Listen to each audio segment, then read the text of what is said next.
Bonsoir à tous et bienvenue dans le monde de Rêvo.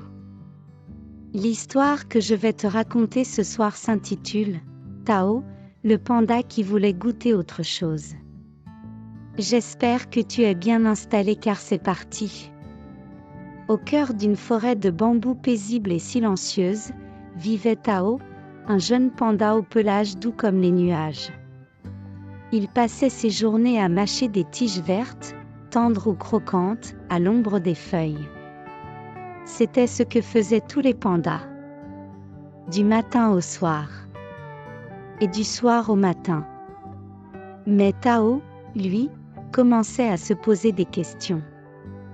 Est-ce qu'il n'existe pas autre chose, pensait-il en regardant les oiseaux picorer des baies, les singes manger des fruits dorés ou les écureuils grignoter des noisettes.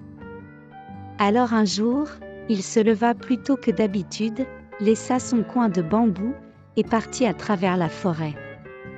Le premier fruit qu'il trouva fut une mangue tombée d'un arbre.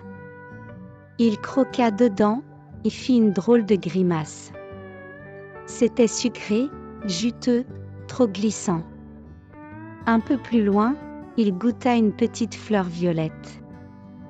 Elle avait un parfum étrange, presque poivré.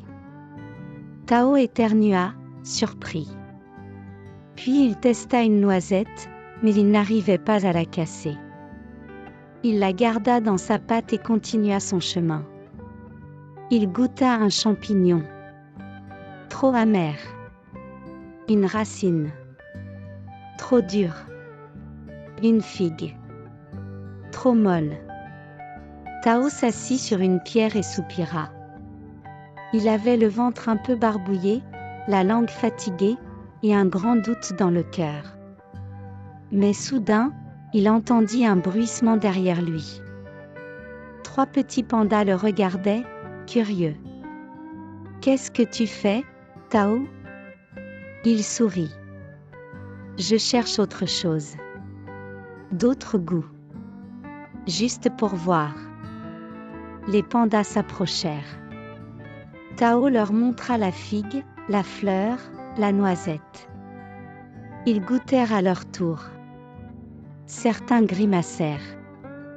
D'autres rirent. Mais tous écoutèrent Tao raconter ses essais. Et ce jour-là, il ne se sentit pas bizarre. Ni seul. Le lendemain, il revint avec une mangue bien mûre. Et ils la goûtèrent ensemble.